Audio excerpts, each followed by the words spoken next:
And welcome back to మనకి Suresh YouTube channel. So ఈరోజు వచ్చేసి నేను మనకి ఫోన్పేలో ఒక ఆప్షన్ ఉంటుంది అనమాట. సో ఆప్షన్ ఏంటంటే ఆటోపే అని. సో ఆటోపే కనుక మన ఫోన్పేలో ఎనేబుల్ అయితే అమౌంట్ ఏ విధంగా కట్ అయిపోతుందో, సో దానివల్ల మనకు అయ్యే లాస్ ఏంటి నేను చూపిస్తాను చూడండి. మనకు లాస్ ఎలా లాస్ అవుతుంది, అదేవిధంగా దాన్ని ఎలా డిలీట్ చేయాలి, ఎలా స్టాప్ చేయాలి వీడియోలో మీకు చూపించబోతున్నాను. సో ఎవరైతే ఈ టాపిక్ గురించి తెలియదో వాళ్ళైతే వీడియోని ఫస్ట్ నుంచి లాస్ట్ వరకు ఎక్కడ కూడా స్కిప్ చేయకుండా జాగ్రత్తగా చూడండి. వీడియోలో మీకు మొత్తం క్లారిటీ ఇస్తాను, మనీ ఎలా కట్ అవుతాయి, అదేవిధంగా మనకి పేమెంట్ మళ్ళీ వాటికి వెళ్ళకుండా ఆటోమేటిక్గా పేమెంట్ అవ్వకుండా ఎలా డిలీట్ చేయాలో నేను చూపిస్తాను చూడండి. So first of all PhonePe అయితే ఓపెన్ చేయండి. ఫోన్పే ఓపెన్ చేసిన తర్వాత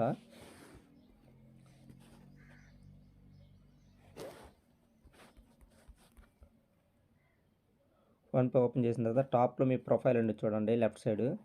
సో దాని మీద అయితే క్లిక్ ఇవ్వండి. ప్రొఫైల్ని ఓపెన్ చేయండి. ఓపెన్ చేసిన తర్వాత కొంచెం పైకి స్క్రోల్ చేస్తే ఇక్కడ చూడండి, లెఫ్ట్ సైడ్ పేమెంట్ మేనేజ్మెంట్లో ఉండిద్ది ఆటోపే అని. సో దాన్ని అయితే ఓపెన్ చేయండి. ఓపెన్ చేసిన తర్వాత ఇక్కడ చూడండి ఆటోపేలు చూపిస్తున్నాయి. హాట్స్టార్ ఆటోపే ఉంటే దీన్ని డిలీట్ చేశారనమాట. ఓకేనా, ఇది డిలీట్ ఇలా కింద ఇలాగ వస్తుంది, డిలీట్ ఆటోపే అని. ఇలాగ వచ్చినప్పుడు డిలీట్ చేయండి ఇది. ఓకేనా, సో ఒక్కోసారి మీది ఎనేబుల్ అవ్వదు, ఇది ఎనేబుల్ అయినప్పుడు డిలీట్ చేయండి. ఇప్పుడు నేను దీన్ని అంటే అమౌంట్ మనకి క్రెడిట్ అమౌంట్ అయిపోయిన తర్వాత పేమెంట్ సక్సెస్ఫుల్ అయిన తర్వాత చూపిస్తుంది ఇది. ఓకే, డిలీట్ ఆటోపే వచ్చిన తర్వాత డిలీట్ ఆటోపే కొట్టండి. ఇది మనీ అడుగుతుంది, ఒక్క నిమిషం.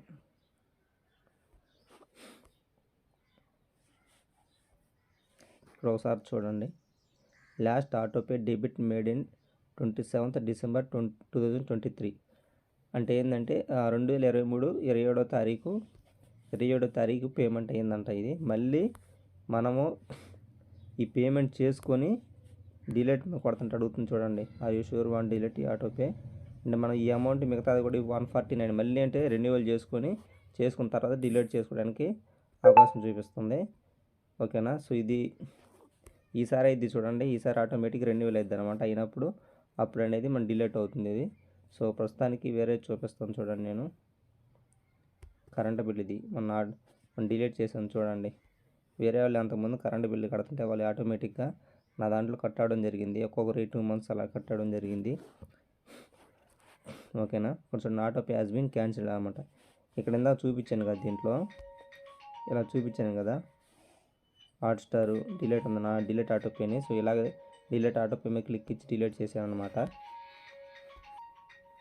సో అదేవిధంగా ఏదైతే మీరు పవర్ బిల్ ఎవరికైనా కడుతున్నా కానీ, లేదంటే ఎవరికైనా రీఛార్జ్ చేస్తున్నా కానీ, ఎలాంటి సబ్స్క్రిప్షన్లు ఏమైనా ఉన్నా కానీ, మనం ఏదన్నా తెలియక ఒకసారి మీరు ఎనేబుల్ చేసుకుంటే ఈ విధంగా వస్తుంటాయి అనమాట. వీటిలో మాత్రం స్క్రీన్ షాట్లు కూడా చూపిస్తాను మీకు, ఎలాగా మన పేమెంట్ హిస్టరీలో వస్తాయో.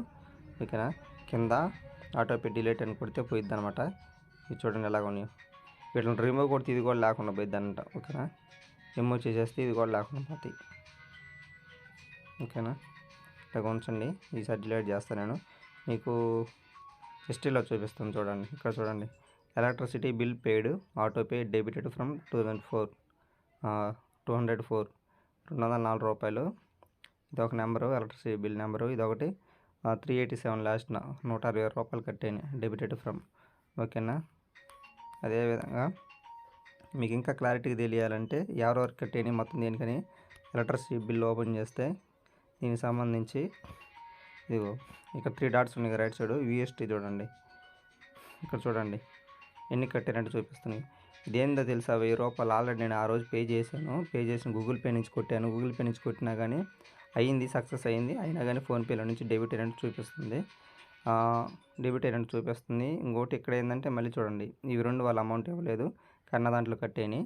ఒకవేళ ఇక్కడ ఆటోపే ఉన్నా కానీ మనకేంటంటే దాంట్లో అమౌంట్ మనకి కట్టు కానట్టు డెబిట్ కానట్టు చూపిస్తున్నాయి. ఎందులో అంటే నాది స్టేట్ బ్యాంక్ అనమాట. స్టేట్ బ్యాంక్ అయినప్పుడు నేను యోనో వాడతాను అనమాట. స్టేట్ బ్యాంక్కి యోనో SBI నుండి దాన్ని యూజ్ చేస్తాను.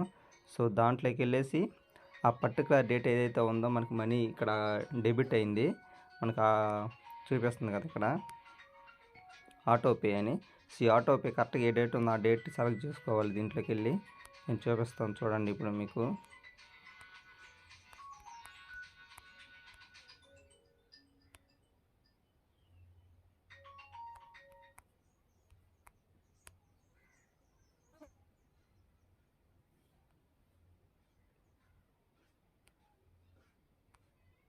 ట్రాన్సాక్షన్ ఓపెన్ చేయాలి. ఓపెన్ చేసిన తర్వాత యోనో వాళ్ళైతే చూడండి ఏ విధంగా చూపిస్తానో అదే విధంగా చేయండి. ఇక్కడ ఫిల్టర్ లాగా ఉంది కదా, సో దీన్ని ఓకే చేయండి. ఓకే చేసిన తర్వాత లాస్ట్ 6 months ఉంది కదా, దీని ఏమవుతుంది, బై డేట్ ఉంది కదా, బై డేట్ మీద ఓకే చేయండి. బై డేట్ మీద ఓకే చేసి ఏం చేస్తారంటే మనకి ఇక్కడ సపోజు 1st చూస్తాను చూడండి, ₹1000 ఉంది కదా, December 21 ఉంది కదా 2023. సో దీన్ని ఓపెన్ చేసి చూపిస్తా చూడండి. December 21, 2023 ఓకేనా. డిసెంబర్ ఓకేనా 2023 సెలెక్ట్ చేసుకోండి. 21 ఓకేనా. ఫ్రమ్ ఇదే పెట్టాలి, టు కూడా ఇదే పెట్టండి ఓకేనా. టు కూడా సేమ్ ఓకే చేయండి. ఓకే చేసిన తర్వాత పైకి స్క్రోల్ చేయండి. నాకు ఈ తారీఖున 21వ తారీఖున డెబిట్ అయినట్టు చూపిస్తుంది. అక్కడ చూడండి, ఇక్కడ ₹1000 డెబిట్ అయింది నా దాంట్లో.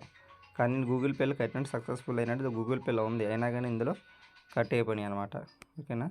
సో అలా కొన్ని డెబిట్ అయితే ఇక్కడ ఆటోపే వాటిలో డెబిట్ అయినా చూపిస్తే కొన్ని చూపించట్లేదు అనమాట. మరి కట్ అయినాయో లేదో అర్థం కావట్లేదు.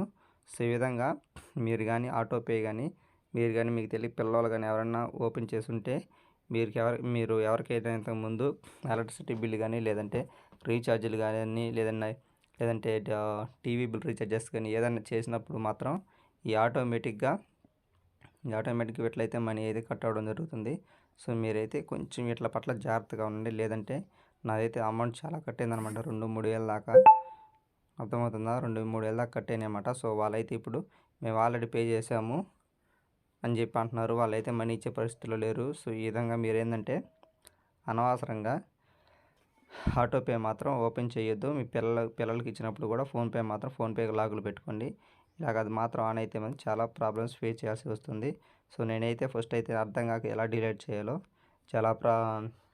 చాలా సఫర్ అయ్యాను. తర్వాత చిన్నగా నిదానంగా అర్థం చేసుకుని డిలీట్ చేశాను.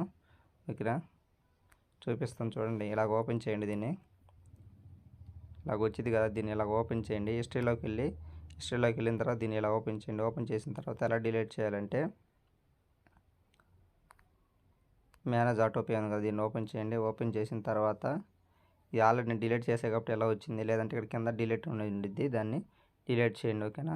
సో ఒక్కోసారి డిలీట్ ఆప్షన్ ఎనేబుల్ కాదు, అంటే మనకి డిలీట్ చేయడానికి కుదరదు. ఒక్కోసారి చూపించినప్పుడు డిలీట్ చేసేయండి ఓకేనా. కానీ టెన్షన్ పడాల్సిన అవసరం లేదు, కానీ జాగ్రత్తగా ఉండండి. Thank you.